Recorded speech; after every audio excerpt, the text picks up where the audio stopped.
Hi, this is Susan Pitcairn, and I wanted to share with you some insights that I've had over my years of practicing as a fine artist, and recently in the learning of music for the first time in my life.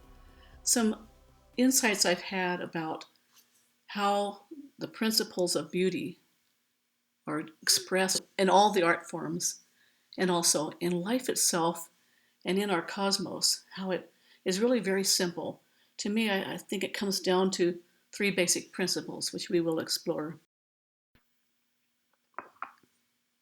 The way this started for me was shortly after we moved to Sedona in 2006, so that I would have the opportunity to become a painter, really most seriously for the first time in quite a while in my life. An artist that I was studying with asked me the question, what is it that makes Sedona so beautiful? And that triggered in me just an avalanche of insights and perception of these three core elements that seem to be at the base of all forms of art and culture, including music, architecture, biology, physics, the whole thing. One could say they are principles of life itself, of creation. And although there is so much complexity in the universe and in all these different expressions of life, if you look at it from a universal perspective, you will find three basic movements: one of unity, one of polarity, duality, and one of the orchestration of the many elements that proceed from polarities. Now, that may seem rather abstract, but it actually has a great deal of application to the arts, for example, and I think also to the art of living. So let's dive in. I'd like to start this exploration with a poem about Sedona. And why is Sedona so beautiful? Why is the rugged orangeness of this world so lovely, rising straight up to infinite blues, or emerging as lost jewels from mysterious waters that invite us to sit and be still? And why do her breakthroughs of storm-freed light so touch our hearts and praise the long view that whispers the promise that, no matter what, life will go on? And on this hope, even her great spires sit as eternal lovers. All these ways of coming together, there are these timeless, slow clouds that sail over all elements, embracing air, water, earth, and fiery sun. A world of opposites, a host of one.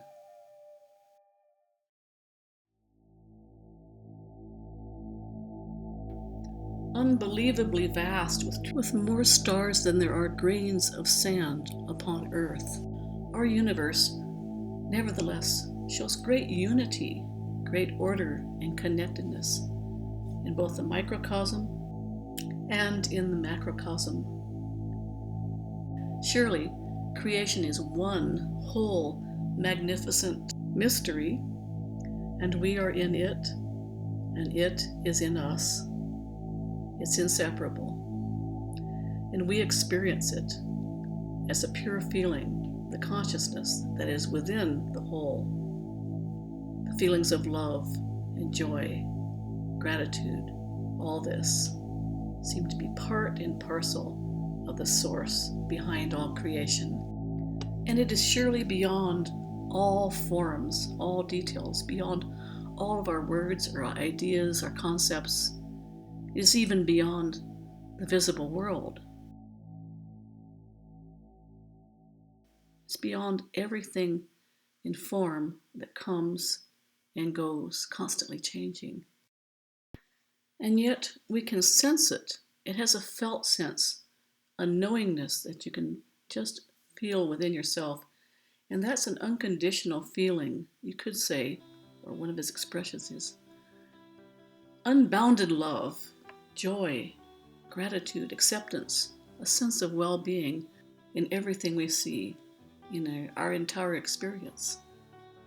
And that has no division in it. So whether you're an artist, a musician, a candlestick maker, a baker, a lawyer, a scientist, or a healer, let that sense of spirit and love and unity be at the center of your work, at the center of each design, each expression, and each interaction, and you can't go wrong. In the case of life, let that be at the center of your life. Let it be at the center of your art, your practice, your healing practice, whatever it is that you do, let love guide you. For example, in law, it might be the principle of justice, which is based upon love. In the case of physics, it might be the principles of the zero-point field, which is a sense of unity throughout everything. In the healing arts, seeing the patient as a whole, mind, body, spirit, and of course love, patience, compassion, and a trust of nature and of God are all essential. In the field of music, which I'm just beginning to explore, I know there are countless examples of ways to bring in unity. One of them would be to have a feeling guide you, a strong feeling that inspires the piece. And there's probably kind of a spirit guide that's a muse that's going to bring the song, the melody to you. And that comes from spirit.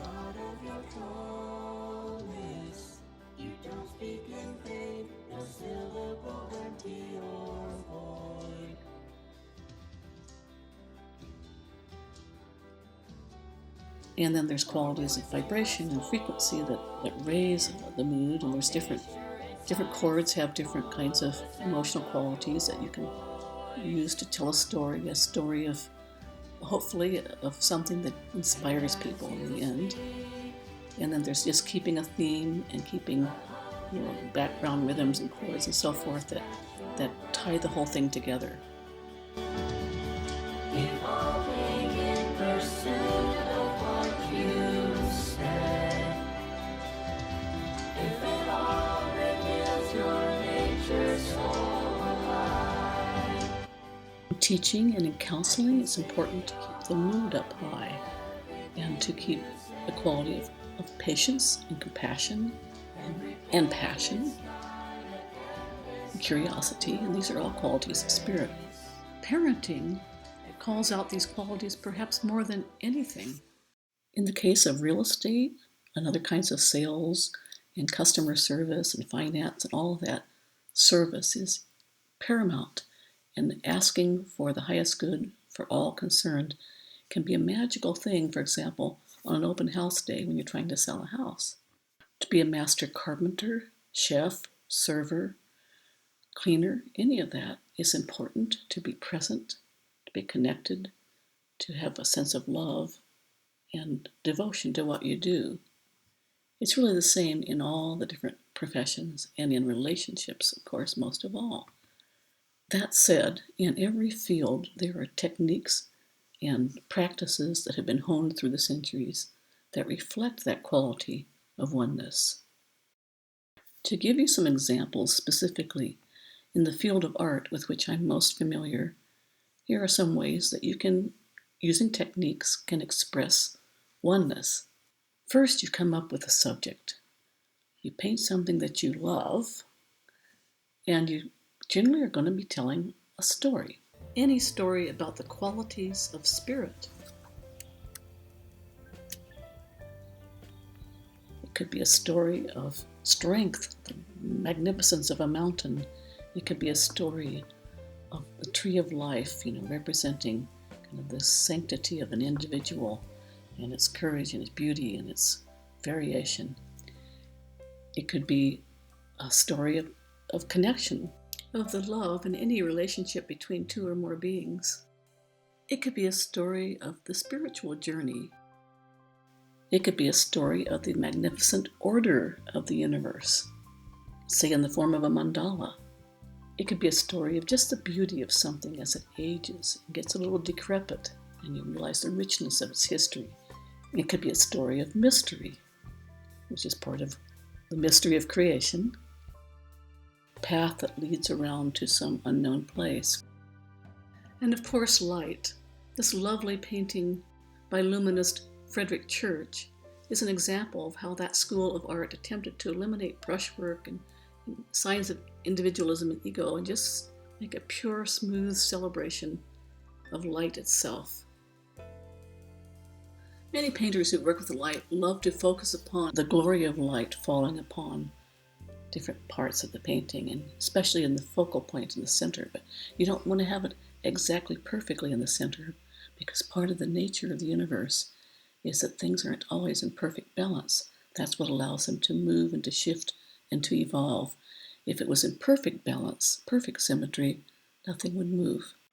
This piece is also a good illustration, as are these, of openings, passages, things that especially circular openings, windows, doors, all those kinds of things suggest an entry to another world, to home. Now, one of the techniques in art is to prime the canvas with an underlying warm tone. Warm is good, right? To unify the whole painting, let it show through in different parts. And that's like the field of being, the ground of being. And you can also glaze over upper layers of the painting. It can tie together and warm up the entire painting, and you can also use it in a different way. You can push back the background with blue colors and glazes and just thin, almost like filters over the painting. And you can bring the foreground closer to you with warm tones and then colorful accents on top of that and details. Focal point, or the subject of the painting, is most likely going to tell a story about love, about order, about inspiration, about drama, whatever it might be. And so you put more detail there. In this piece, contrary to what you might expect, the focal point is actually the shrub, where all life comes together, the water, the earth, the air. It's really a story of unity, of how things come together in life. And so I called it Eternal Crossing. So in my experience practicing and teaching art, I found that I think pretty much everybody has some kind of attraction to spirit that's motivating their painting and that's trying to come out and be expressed in one of these many ways. And that's whether or not the artist is aware of it. But being aware of it is really helpful because that keeps you in the zone. It keeps you motivated. It keeps you focused and able to stay present with that original purpose in doing the painting. In my own work in art, I would say that the use of light and the study of light has been the most important element that I bring into the work.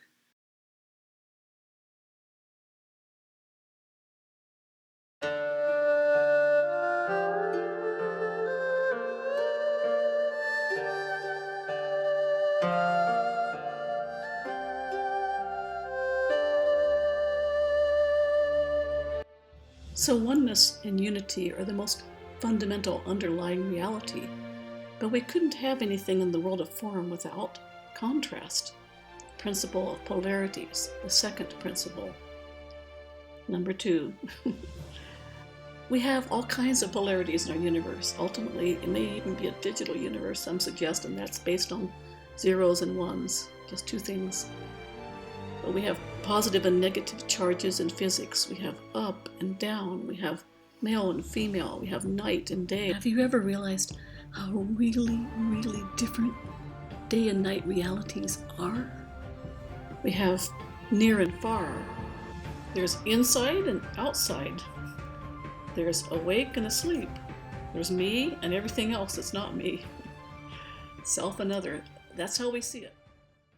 In art and design, we have warm and cool colors. We have kind of dull ones and very saturated bright ones. Light and dark values, that's very important. A good way to assess the lights and the darks is to remove the saturation with a camera or to squint your eye. And there's many others like roughness, hard and soft edges, the number, the masculine versus feminine, the level of drama, and so forth, that can also be discussed. And I'm going to refer you to my handout down below, the 3 core principles of art and life. And also, you might want to watch my longer video that's specifically on art. It shows examples in many masterful paintings. The cool thing is you can take these principles and apply them to any kind of art form, any kind of creative process, be it in music, in the visual arts, in, well, food. Food can be an art form too, And in the world of food, there's all kinds of contrasts. Sweet and sour, crunchy and creamy, color contrasts, plant versus animal foods. It goes on and on and on. And a master chef uses all of these tools and much more to design a delicious, delectable, and beautiful plate of food. Literature and drama are based on resolution of conflicts, the protagonist versus others, versus nature, versus a situation. Tension builds until the end. Music has its highs and lows, its fasts and slows, its louds and its softs, its points and its counterpoints. Even notes and chords that are considered dissonant or slightly dissonant can be contrasted with ones that are considered consonant. This transition from G to G augmented, just one little step for your finger on the right, makes a really beautiful, haunting, ethereal kind of sound.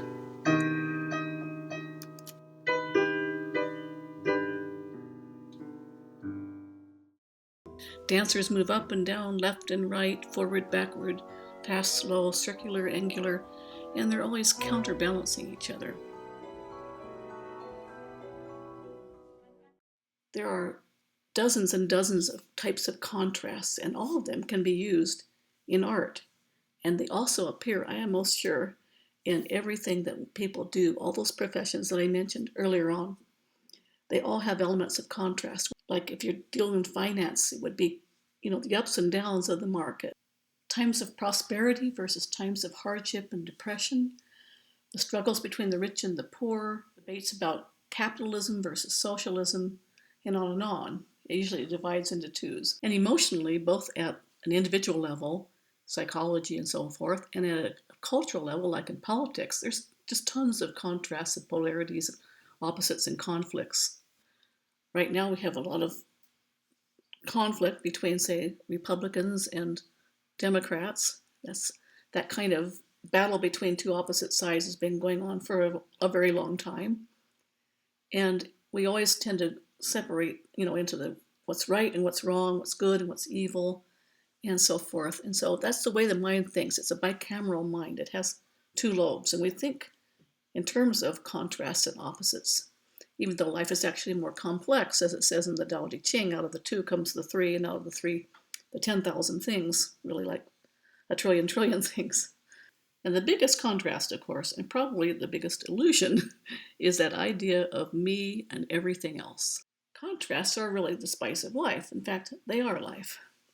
And generally speaking, in art, in life, in your professions, and anything that happens in relationships, the higher the contrast, the more dramatic things are.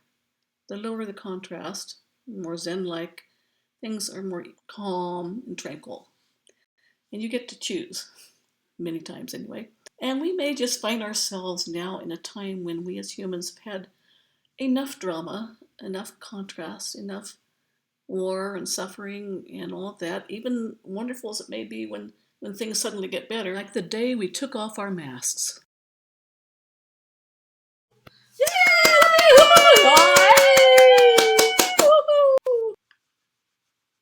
And sometimes artists, for example, will use one end of a polarity to excess in a way, like the paintings of Mark Rothko, where there's just a big black field with a few little tiny textures in it. They can be very depressing. They're painted very large scale, and some people have actually come to tears looking at them. And this brings us full circle to the third principle, which we could call harmony or natural order.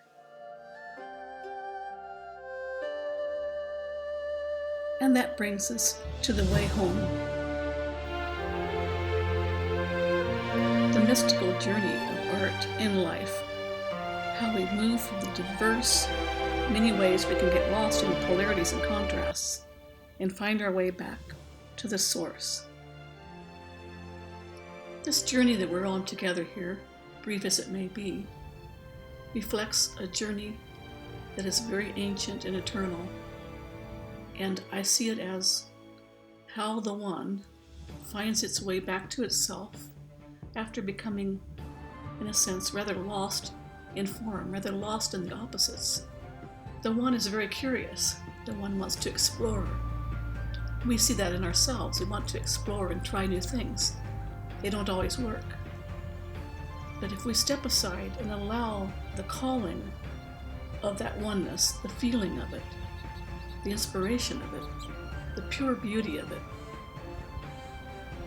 to inform us, there's a greater intelligence within us, within the one, within the whole field of all that is, that helps us to orchestrate the diverse challenges, conflicts, opposites, and so on that we're playing with. So they come into a natural order. That natural order is inherent in life. It's inherent in the universe. It's inherent in the one. And ultimately, it is not a matter of creating order, but of discovering it. So even though I'm presenting this as a third principle, in a way, it's just a cycling back to the first principle. Free will is often the point of departure from harmony, it seems. But let's just say, here we are, we're sentient beings, we're co-creators of our realities in many ways. We're co-creators with the divine. How do we align ourselves in such a way as to bring harmony into this diverse world of form?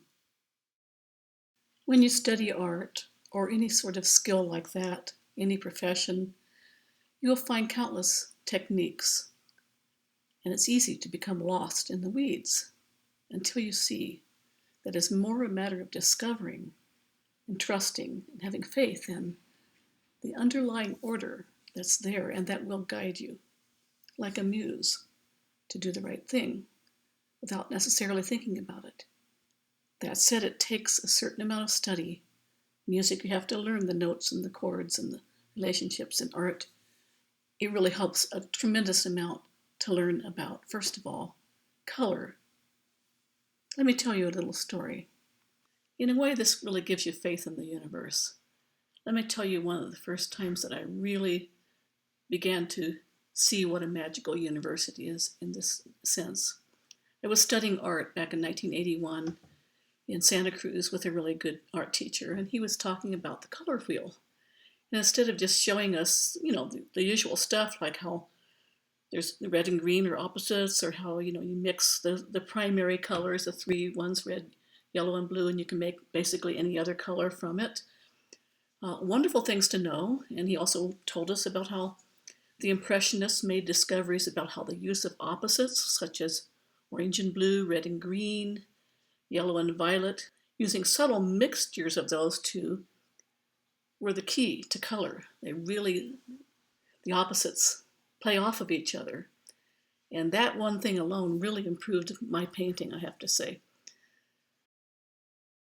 But the thing that really impressed me was when he said that you can take any shape, a square, a triangle, any shape of triangle, a pentangle, can't do that, and even though it's just a line straight across like opposites, lay it over the color wheel, mix equal amounts of color to each of the colors that it points to, and they will come to a neutral gray, which he described as the stillness, the still point at the center of the universe. Wow, isn't that cool? So there's a divine order there within that. That's a natural harmony, and when you discover it, it's not something you create, it's something you discover. And that gray, he added, is the key to perfect color. It's wonderful to contrast that kind of mixed, broken gray with the opposites that it went into it, with brighter versions of them, like, say, a brighter orange, a brighter blue, and a more neutral gray. They play off of each other. It's beautiful. It's interesting also now as I study music to see how there are triad chords, where there's a note, and you skip a note, and it makes a harmonious sound. And there are other harmonious chords too, like fifths and so on. And there's interesting things in music theory, like the circle of fifths and all kinds of things. Now that looks intriguingly similar to the color wheel. There is order. We've only to discover it and know how to use it.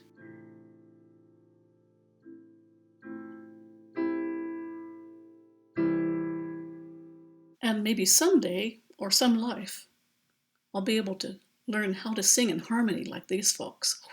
To a place where we'll be safe. Sogniamo un mondo senza più violenza, un mondo di giustizia e di speranza. Ognuno di l'amore al sole vicino, simbolo di pace. Wow. Check them out on YouTube. I think it's a learnable skill, and I've seen lots of great videos on YouTube teaching you how. So there are natural elements of order in geometry or mathematics or balance within nature that inform the arts and also inform human culture. And we can see, for example, a good system of law really can help balance things. The original design of the US Constitution was meant to balance things and bring harmony to the nation, and it worked pretty well for a long time, and I think we'll get back to that kind of order. So now, in the short time we have left, I just want to walk you quickly through some of the many kinds of techniques that are used by artists and that all kind of are subsumed under what I would call the art of being a maestro, of orchestrating intuitively, drawing upon these various tools that bring things together. And the key to doing it really is getting some training, but also then just letting that go and diving in and doing it intuitively. One of the first things to consider is composition. There's some classic formulas, like S's and seesaws and different things. It's always good to use a thumbnails first. You want to keep the eye moving. You want to balance masses, values, colors. There's a golden mean, or rule of thirds, that's often used in composition. And a great book for studying all this is Edgar Payne's book on composition. And as in everything, and as in life, it's good to keep it as simple as possible, not get too cluttered. Drawing is likewise a very learnable skill, and the key to it really is, again, tuning in and being present. Just looking at the relationship, the angles that things are at, the distance, getting out of the mind that wants to say, an eye is shaped like an almond, and so on. And you can learn this very much more quickly by trying to copy a photograph of somebody's face upside down. That gets you out of the mindset. Now, when you're holding a pencil or a brush, it's very important to vary the thickness and strength of it to give some variety to it. Don't just... And you want to have some rough strokes and some smooth ones, some detailed ones, some loose ones, and let yourself just kind of dance with the brush. Let there be looseness in a gesture. Let your hand do the work, and you keep looking at whatever it is that you're doing, whether you're working from life, which is best, or from a photo.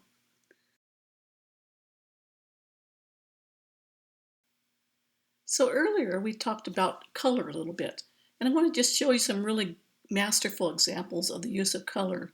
That's where you learn the most, really, is just looking at things. This is really a great example of a primary red, yellow, blue, triangular kind of color scheme on this cat.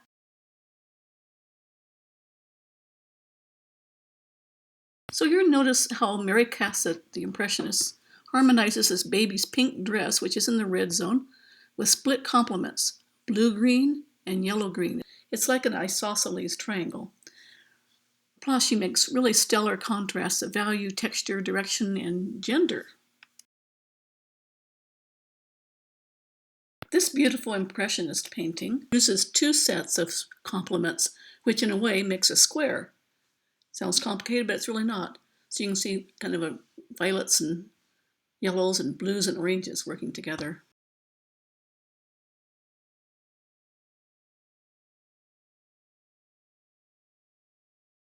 Now, Bill Kramer from Prescott has won a lot of awards, and I think this is one of his better paintings. It really shows some nice contrasts, orchestrates them well. You've got the individual, and you've got the whole context. You've got the near and the far. You've got blues and oranges. You've got light and dark. And there's also some unity aspects. It includes a passageway which leads the eye, the river. It has a sense of vastness that's suggestive of the oneness of the field, the space, the source of all things. And it shows interconnections of different masses, which also gives that theme of unification. I also just kind of see it as kind of a spiritual theme, the sometimes gnarly dance of living as an individual, yet also connecting with the whole. Nice painting, huh? Van Gogh's famous Starry Night has some interesting contrasts, the way he orchestrates the circular swirls and diagonals and so forth in his brushwork. And he repeats the motif of the stars. Repetition and rhythm like that is very important for giving a sense of unity, just like it is in music. And also, he groups similar brush strokes like the sky, the tree, the hills, and so forth, and that helps to unify it. And then the warm and cool contrasts are even greater because some of them are light and some are dark, some are more bright and some are more dull. And then the trees and the steeple from the church interconnect the earth and the cosmos. So I see this as having a spiritual theme. I see it as the reach of humanity, the steeple, and nature, trees, towards the brilliant cosmos. I mean, that's truly, a return to source kind of painting, isn't it?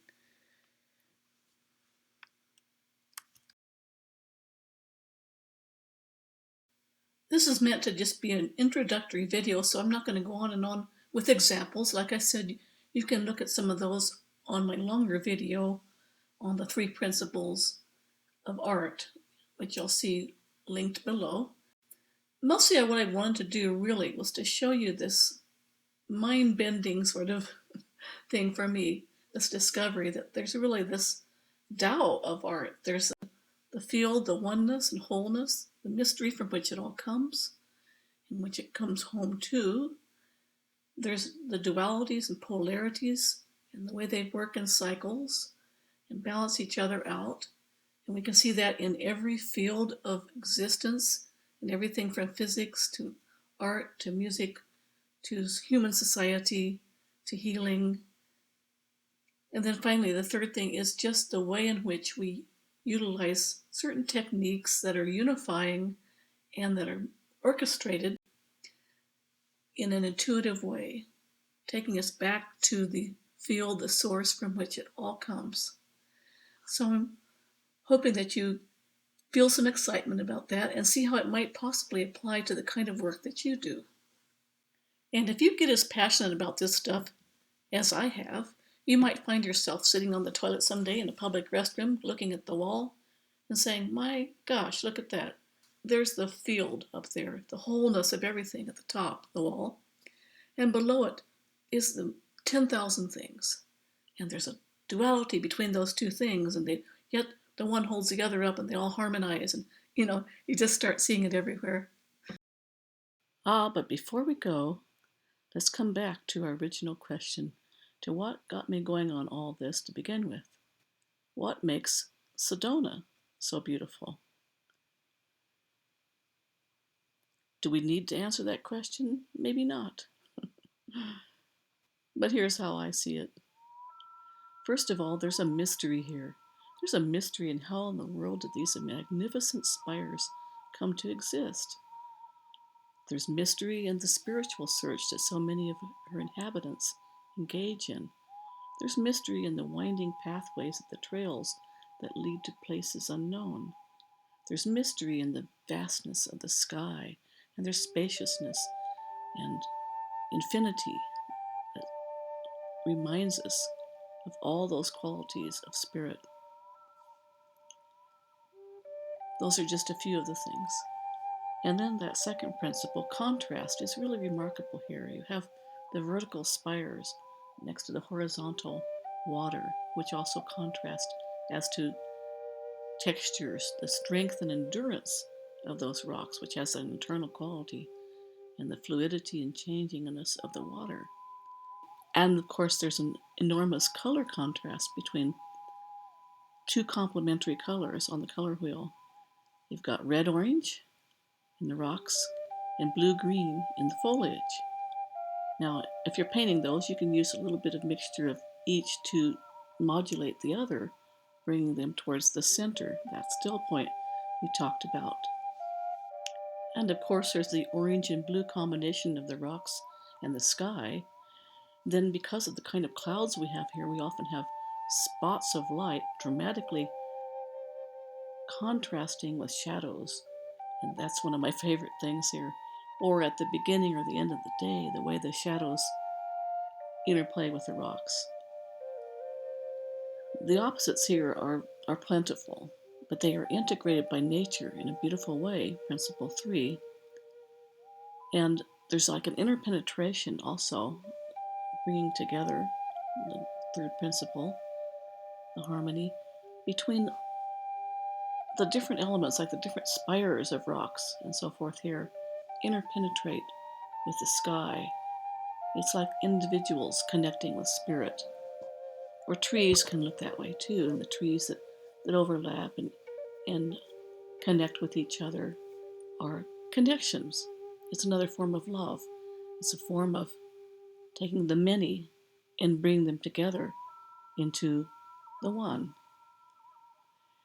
And even the way that the humans who live here have integrated their architecture for the most part with the colors and the forms of the landscape is remarkable.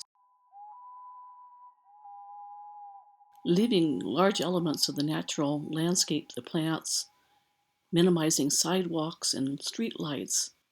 And of course, beauty can be found anywhere. Some artists find it in the simple things right around them, in people's faces, and in maybe just an old broken down object. But seen with the eyes of love and seen with the eyes of presence, anything and everything can be inspirational. And now let's turn this around and look at you. What are your interests? What are your passions? How do they express spirit? How do they express the first principle of oneness and wholeness? Is it love? Is it the need to be present and attentive and aware? Is it a sense of service and helping others? Is it something about beauty?